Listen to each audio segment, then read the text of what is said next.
Gas station log. It is April 11th, 2018. I feel like I went to bed late last night, but I woke up at 11:30 and I was ready to go. I was feeling really good. I feel good today. I'm ready to go rock the gas station. Yeah, buddy, let's go. Let's do this thing.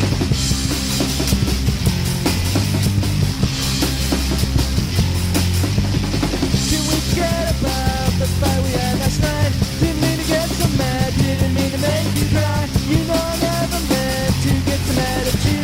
I guess I'm just a punk and I got a bad attitude. This time I promise you, this is the last time. You know I never wanna see you cry. Things will never change as long as I'm around. You lift me up and all I do is bring you down. Gas station log. Hi. That doesn't make any sense.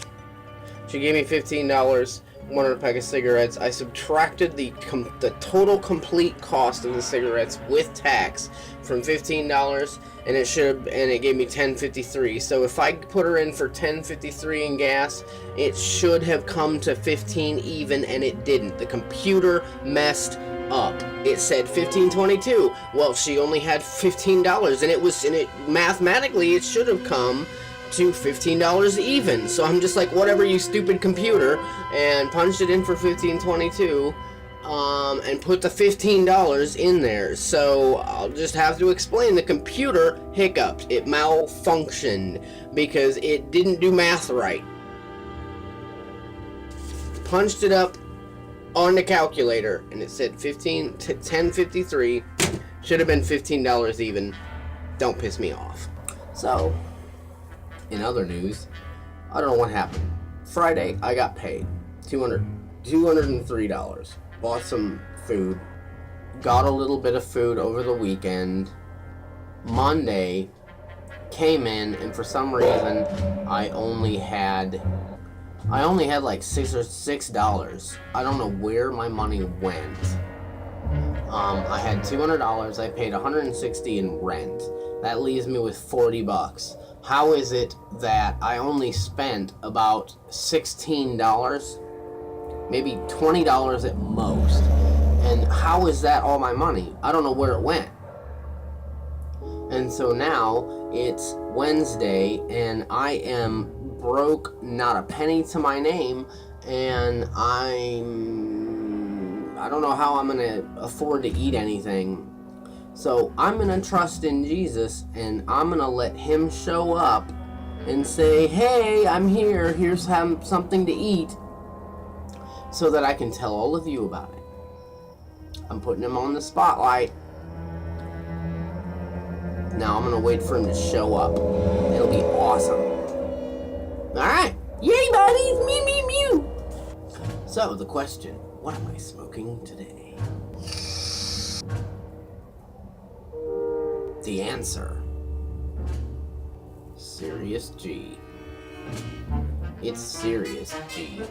Look, it's got an alien on the front. Aliens, aliens. Fluffy clouds of grape soda. Basically with a fluffy cotton candy. So imagine grape soda flavored cotton candy. That's what it tastes like. And it actually tastes brilliant. It tastes sophisticated, like the difference between apple juice and sparkling apple cider. Instead of drinking purple drank, it's like drinking the sparkling cider version of purple drank. That's what it tastes like.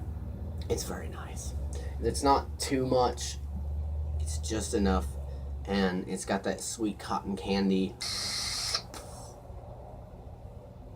It's very yummy. Yum, yum, yum, buddies. So what are you doing today? Gas station log. It is 5:35. Jesus, send me food. I need Jesus to send me food because I'm hungry. I don't have anything to eat and I have no money. I'm waiting to see if Jesus whispers in somebody's ear, hey, go get Jeremy some food because he's hungry. Go whisper in people's ears so somebody wants to buy me foods. Because I'm not going to ask. This is George Mueller time again. I'm not going to ask anybody for food. I'm just going to wait for Jesus to show up. Because I want him to. I want him to show up. So that you can see for yourself that I had not, and he showed up and took care of what I will eat and what I will drink and what I will wear. Because that's exactly what Jesus talks about in Matthew 6. Don't worry about what you will eat or what you will drink or what you will wear. I take care of the lilies of the field and the birds in the air. How much more will I take care of you? So, yay, Jesus loves me that much. So Jesus needs to take care of what I will eat. I'm hungry. I haven't had anything to eat. Because Jesus is my buddy. Yay, Jesus, you're my buddy. And I want to be able to tell all these people that you showed up and fed me food. Yay, buddies. Gas station log is 5:45. And guess what? Jesus showed up in a van and gave me $4 to get food. Yay, buddy. Now I can eat. Yay, Jesus. Jesus showed up in a van. Yay, buddies. Mew, mew, mew. I'm happy. Yay, buddies, I got all this food for $3.50. Gas station log. It's 6:15. And I've got a mountain of food. Yay, mountain of food. This girl named Starla. That's right. Her name is Starla. Made me some food. Yum, yum, yum. And charged me like half price for it. That's awesome. Yay, buddies. Mew, mew, mew. I'm eating food because Jesus is the best. It's 6:33. I was just thinking about something.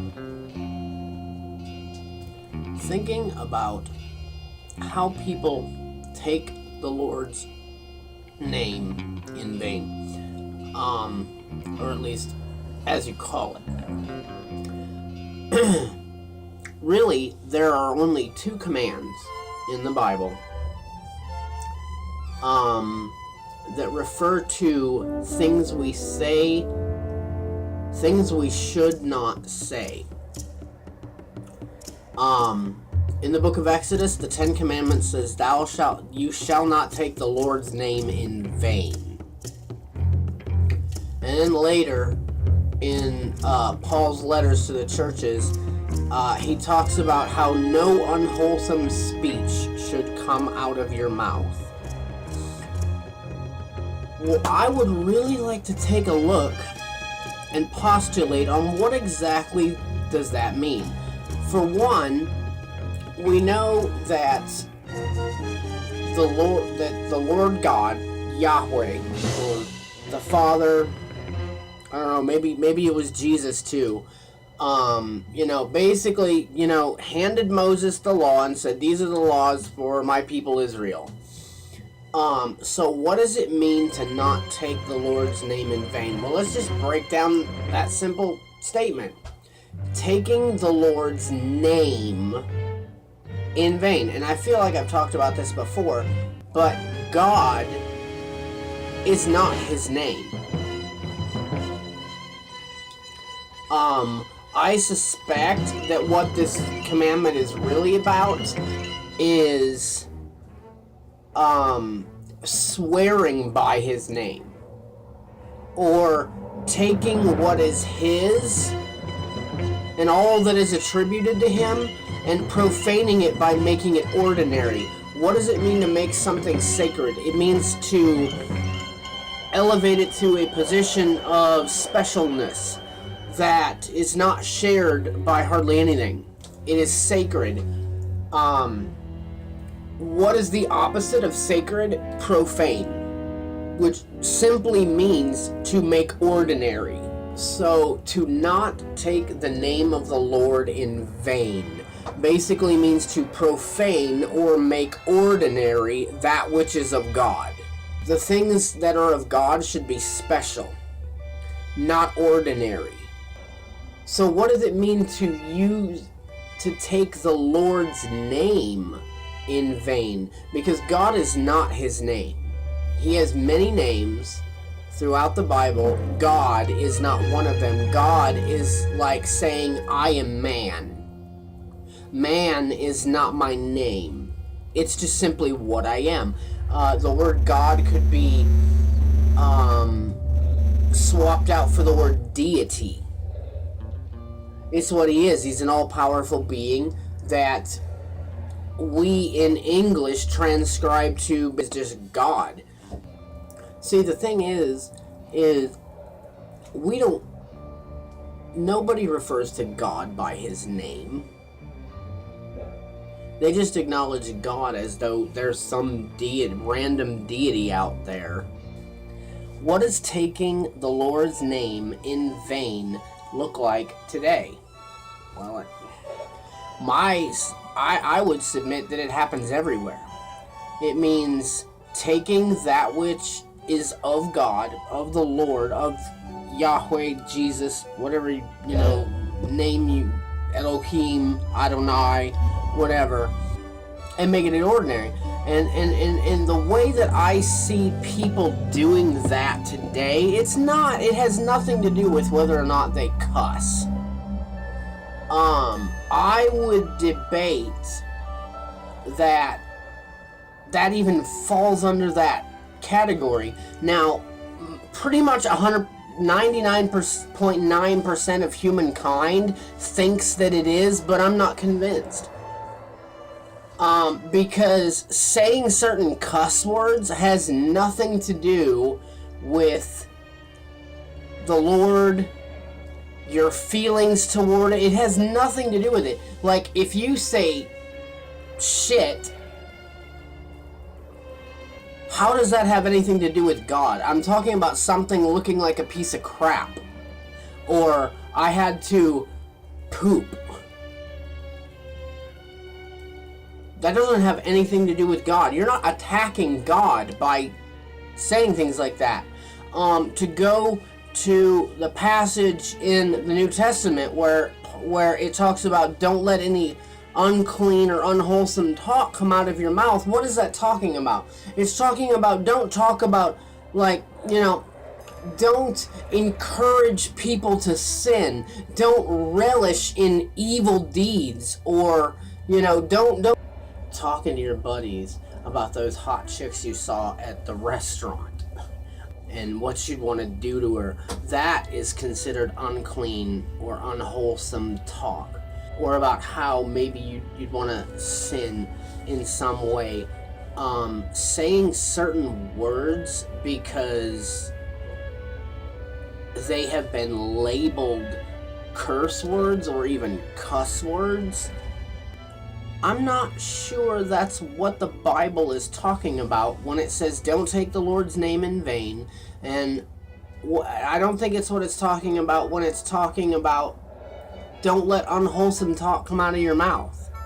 I think there is a time and a context for certain words. I mean, we even know that if you go back to the Greek, what most Bibles translate as dung or waste or refuge. When Paul's talking about, like, everything that I was before Christ, I consider it dung, crap, refuse, waste, compared to Christ.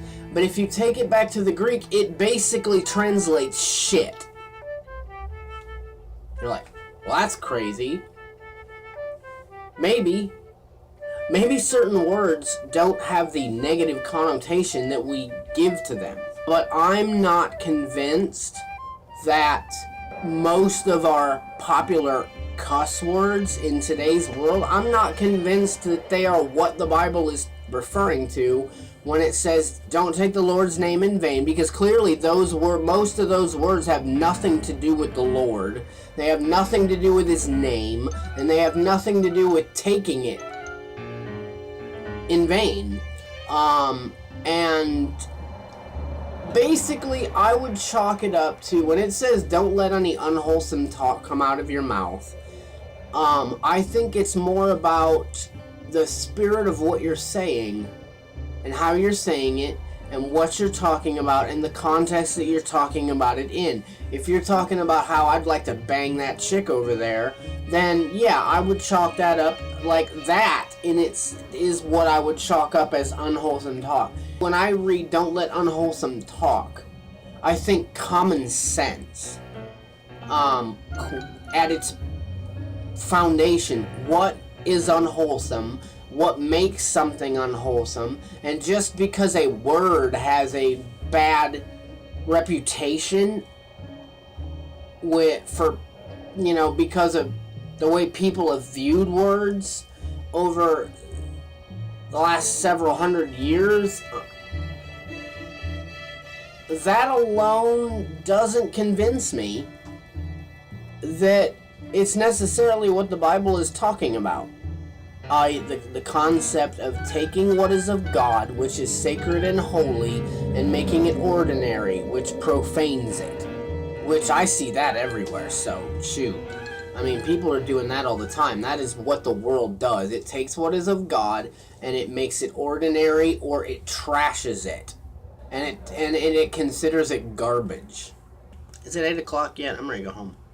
Gas station log. Final entry for April 11th, 2018. It is 7:55. Final thoughts of today. What have we learned today? What have we learned today, my friends? You can always trust Jesus. He will get you through anything.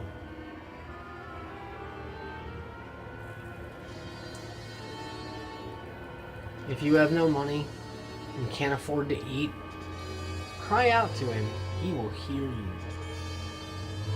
He hears everybody who cries out to him. Call upon the name of the Lord and you will be saved. Cry out to him and he will hear you. Because he loves you. And will take care of you. Jesus says in Matthew 6, do not worry about what you will eat or what you will drink or what you will wear. For the lilies of the field and the birds of the air, do I not take care of them? How much more will I take care of you? You just have to have faith. You just have to trust Jesus. Because he will take care of you. I had no money and no food. And I was like, wow, what is it that I'm going to eat today? And Jesus said, don't worry about what you're going to eat. I'll take care of it. And you know what? Some dude showed up in a van and was like, here is $4. Go get you something to eat. Yay! Because apparently JR sent $4. Yay! So yay, Jesus showed up and took care of my hungry tummy. That's awesome. So yay, Jesus. So whatever it is that you're going through and whatever it is that you need, if you ask Jesus to take care of it, he will. But don't try to force his hand. Don't ask Jesus to take care of it and then try to start getting other people to help you with it, because then it's not Jesus choosing how he wants to help you. You're trying to force his hand and say, you know what? I want Jesus to help me, so I'm going to go ask these 5 people because I might be able to guilt one of them into helping me, or somebody is liable to step up and help. Jesus wants to be creative about how he helps you so that it will be in such a way that no one can debate or chalk it up as something other than Jesus helping you. From me to all of you out there, Jesus loves you. And I love you. I want you to be blessed. Good night. God bless.